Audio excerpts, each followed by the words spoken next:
पति पत्नी का रिश्ता आपसी विश्वास पर टिका होता है। कोई आदमी किसी पर सबसे अधिक विश्वास करता है तो अपनी पत्नी पर। पत्नी ही तो उसकी सबसे अच्छी दोस्त और जीवन साथी होती है। ऐसे में पति उस पर अगाध विश्वास न करे तो भला किस पर करे। सतीश को भी अपनी पत्नी मधु पर अंधविश्वास की सीमा तक विश्वास था। उसका यह यकीन तब तरका जब एक दिन अचानक तबीयत खराब होने से शाम को वह जल्दी घर लौट आया। दरअसल सतीश मेडिकल रिप्रेजेंटेटिव था। वह सुबह 10 बजे घर से निकलता था, फिर रात 9 बजे के आसपास ही उसकी वापसी होती थी। लेकिन उस दिन वह जल्दी घर आ गया था। सतीश कुमार श्रीवास्तव जैसे ही घर के दरवाजे पर पहुंचा, अंदर से मधु की खिलखिलाहट सुनाई दी। सतीश के पांव जहां के तहां ठहर गए। सोचने लगा, जब मैं घर में रहता हूँ तब मधु की त्योरियां चढ़ी होती हैं। कुछ कहता हूँ तो चिढ़ जाती है, बोलो मत मूड खराब है। लेकिन अब वह किसके साथ खिलखिला रही है। सतीश ने दिमाग पर जोर दिया, पर उसे याद नहीं आया कि मधु कब उसके सामने इस तरह दिल से खिलखिलाई थी। सतीश के दिमाग में शक का कीड़ा कुलबुलाने लगा। आखिर इस समय घर के अंदर कौन है जिसके साथ वह इस तरह खिलखिला कर बातें कर रही है। सतीश ने कदम आगे बढ़ाया, लेकिन फिर खींच लिया। मधु कह रही थी, तुम्हारे जोश की तो मैं दीवानी हूँ। अरे छोड़ो यार, तुम किस माटी के माधव की बात कर रहे हो। अगर वही रसीला होता तो भला मैं तुमसे क्यों दिल लगाती। मैं तो तुम्हारे जोश और तुम्हारी रसीली बातों की दीवानी हूँ। एक तरफा संवादों से सतीश ने अनुमान लगा लिया कि कमरे में मधु के अलावा कोई नहीं है। वह फोन पर किसी से रसीली बातें कर रही है। मधु जोश में थी, इसलिए उसकी आवाज बुलंद थी। कमरे में जाने वाली बातें बाहर तक साफ सुनाई दे रही थी। बातें सुनकर सतीश की खोपड़ी घूम गई। मधु बीवी मेरे और जोश का गुनगुनान कर रही है, किसी दूसरे का। फिर बोला, तू किसके जोश की दीवानी है। गुस्से में की पत्नी की पिटाई। सतीश ने लपक कर मधु का हाथ पकड़ लिया और उसका मोबाइल छीनने लगा। लपटा झपटी के बीच मधु ने उस नंबर को डिलीट कर दिया जिस नंबर पर वह रसीली बातें कर रही थी। सतीश का दिमाग पहले से गर्म था, नंबर डिलीट करने से और गर्म हो गया। उसने मधु को लात घुस्सों और थप्पड़ों पर रख लिया। हर प्रहार के साथ उसका प्रश्न होता था, बता तू किसके जोश की दीवानी है और यह सब कब से चल रहा है। लेकिन पिटाई के बावजूद मधु ने जुबान बंद रखी। मधु को पीटते पीटते जब सतीश पस्त पड़ गया तो घर के बाहर चला गया। मधु कमरे में सिसकती रही और अपने भाग्य को कोसती रही। उत्तर प्रदेश के कानपुर शहर में बर्रा थाना अंतर्गत एक मोहल्ला जरोली पड़ता है। इसी मोहल्ले के फेस 2 में सतीश कुमार श्रीवास्तव अपने परिवार के साथ रहता था। उसके परिवार में पत्नी मधु के अलावा 2 बेटे आयुष व पीयूष थे।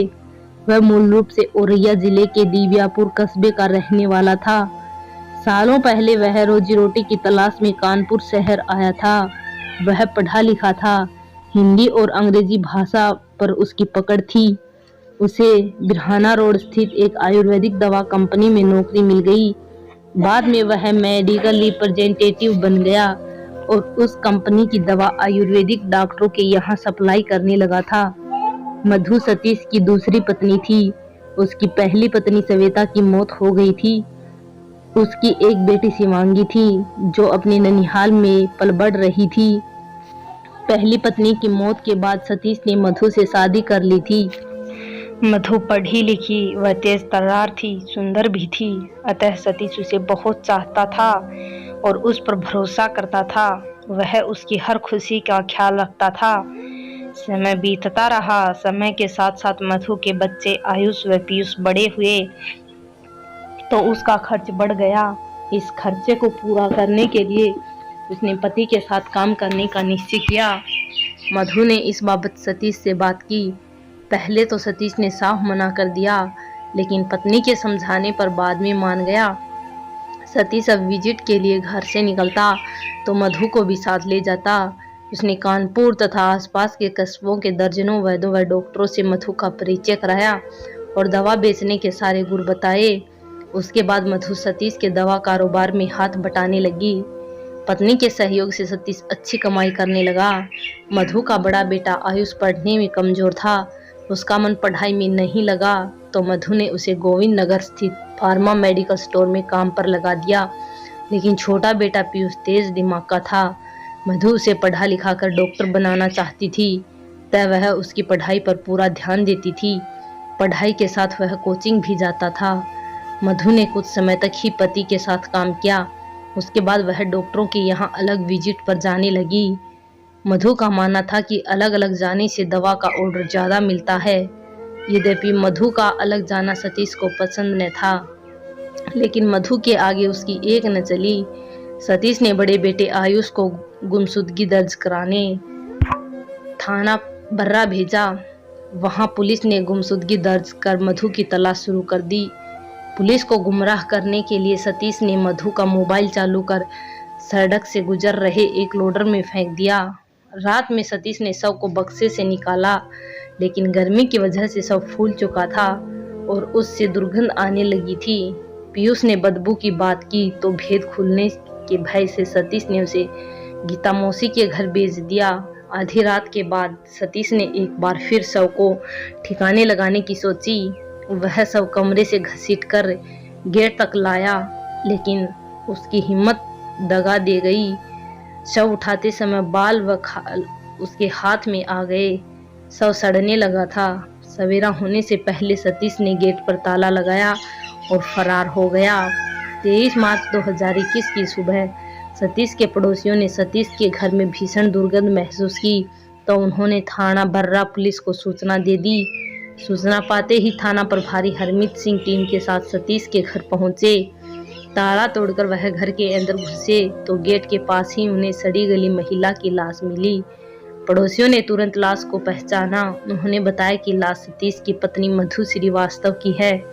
थाना प्रभारी की सूचना पर एसपी दीपक भूकर तथा डीएसपी विकास पांडे भी आ गए। उन्होंने मौके पर फोरेंसिक टीम को भी बुला लिया। पुलिस अधिकारियों ने घटनास्थल का निरीक्षण किया।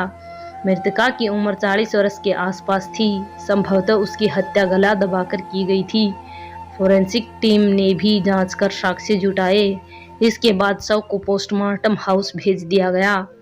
इसी बीच पता चला कि सतीश अपने दोनों बेटों और स्थानीय नेताओं के साथ थाना बर्रा पहुंचा है और पुलिस की नाकामी को लेकर हंगामा कर रहा है।